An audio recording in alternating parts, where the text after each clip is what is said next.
Good afternoon friends. आपसे कुछ एक इम्पॉर्टेंट बात करनी है, दिल की बात है और उम्मीद है कि आप इसे ध्यान से सुनेंगे।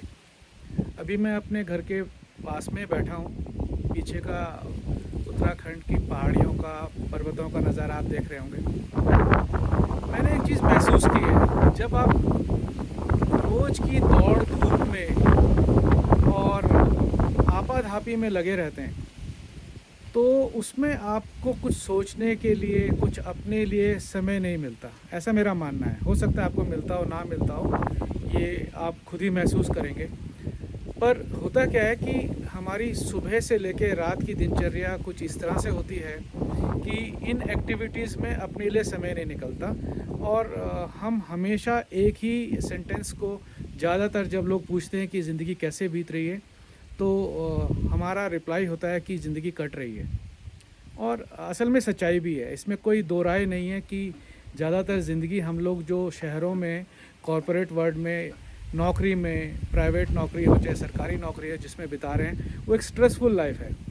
और इस स्ट्रेस को लगातार झेलने के कारण आपने महसूस किया होगा कि हमारी जो अपीयरेंस है, हमारा जो थॉट प्रोसेस है, वो बिल्कुल समय से पहले ही मैच्योर हो जाता है और उसमें कहीं ना कहीं रिजिडनेस आ जाती है। उस रिजिडनेस को हम किस तरह से दूर करें और अपनी लाइफ में थोड़ा सा एक वाइब्रेंट फिज़, जिसको हम बोलते हैं ना कई बार, जो हम सॉफ्ट ड्रिंक पीते हैं कि इसमें फिज़ ख़त्म हो गई। जब फिज़ ख़त्म होती है तो एक सिर्फ मीठा पानी बन जाता है।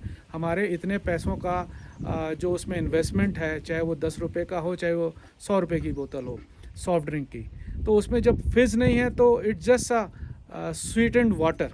उसमें कोई मज़ा नहीं आता पीने का। बिल्कुल वही चीज़ हमारी लाइफ में भी है कि हमारी इतनी इन्वेस्टमेंट जो हम टाइम और पैसे की अपनी लाइफ में अपने लिए, अपने परिवार के लिए, बच्चों के लिए, माँ बाप के लिए, वाइफ के लिए, स्पाउस के लिए जो करते हैं, उसमें वो फिज़नेस अगर नहीं है, उसमें वो फिज़ नहीं है, उसमें वो वाइब्रेंसी नहीं है, if you are not thriving your self in a family, then it's all waste.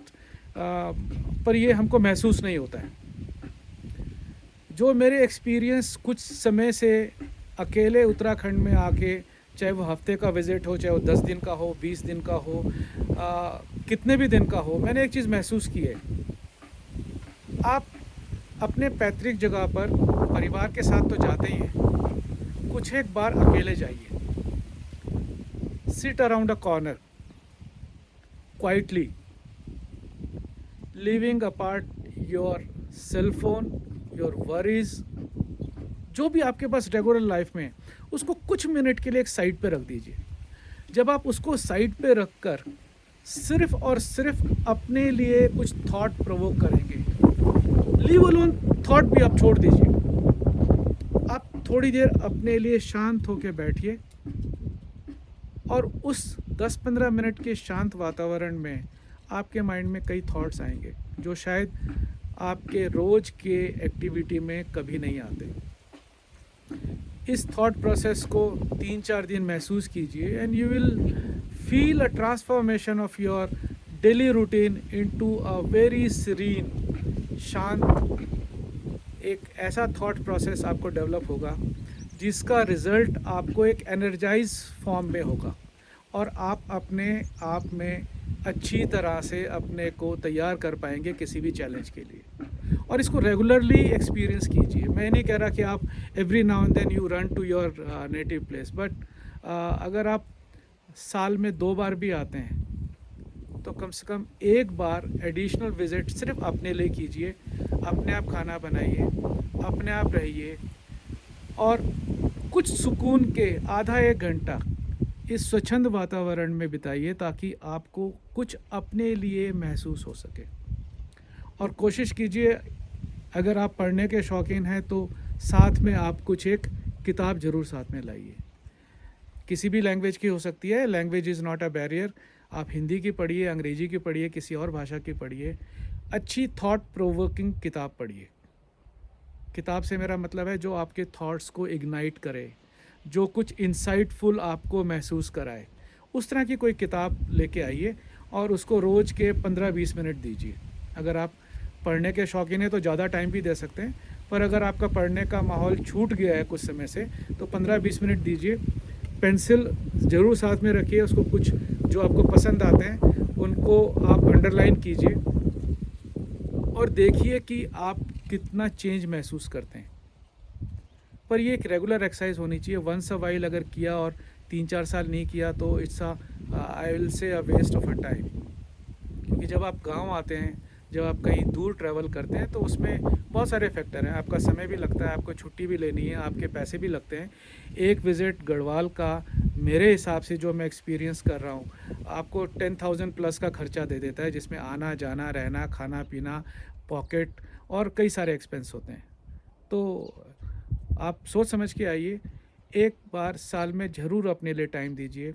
वो टाइम 2-3 दिन का भी हो सकता है, वो ज़्यादा भी हो सकता है, पर कम से कम 2 दिन दीजिए और वो 2 दिन सिर्फ़ और सिर्फ आपके हों। आप गांव वालों से मिलें, पर अपने लिए समय ज़रूर निकालें। एकांत में बैठिए। एकांत में मतलब एकांत में, वहाँ कोई दूसरा ना हो। आपके घर का आंगन हो सकता है, आपका आसपास के जंगल का कोई ऐसी जगह जहाँ आप सुरक्षित बैठ के धूप में अपने लिए कुछ समय निकाल पाएँ। इसको ज़रूर एक्सपीरियंस कीजिए।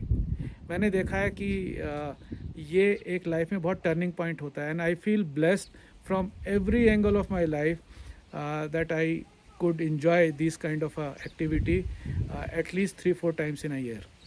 मैं टोटल साल में 5-6 बार गांव आता हूं, जिसमें 1-2-3 बार हो सकता है स्पाउस के साथ में आऊं या कोई साथ में दूसरा और भी हो। पर मेरी कोशिश होती है कि साल में 2 या 3 विज़िट ऐसे हों जब मैं बिल्कुल खाली अकेला हूं और अपनी एक्टिविटी अपने तरीके से, अपने माहौल में और अपनी मर्ज़ी से कर सकूं। पेन ज़रूर होता है, आपको सारे काम खुद करने हैं, right from morning till night. रात में अकेले रहना भी कई बार थोड़ा सा अनकंफर्टेबल होता है, but you will overcome all this difficulty once you start enjoying your stay. तो ज़रूर गांव में आइए, अपने लिए आइए, अपने परिवार के लिए आइए, पर परिवार के साथ साथ अपने लिए समय निकालिए जहां आप अपने को एक्सप्लोर कर पाएँ, अपने को अंडरस्टैंड कर पाएँ और जब वापस जाएं तो एक एनर्जाइज फॉर्म में जाएं और ये महसूस करें कि अगला विज़िट मेरा कौन सा होगा। शाम को दोबारा मिलूँगा कुछ नए दूसरे टॉपिक के साथ में, पर मैंने सोचा ये मेरे दिल की बात है, आपसे ज़रूर शेयर करूँ। वीडियो 7-7.5 मिनट का है, ज़रूर देखिएगा। आपको लंबा महसूस होगा, पर कई बार टाइम इन्वेस्टमेंट जो है वो पे करती हैं बॉस। ऐसा नहीं है कि आपने कहीं टाइम लगाया। टाइम और एनर्जी एक प्रिंसिपल है ना, energy will transform into the another form, it will not go waste. Same is here. Okay, bye bye.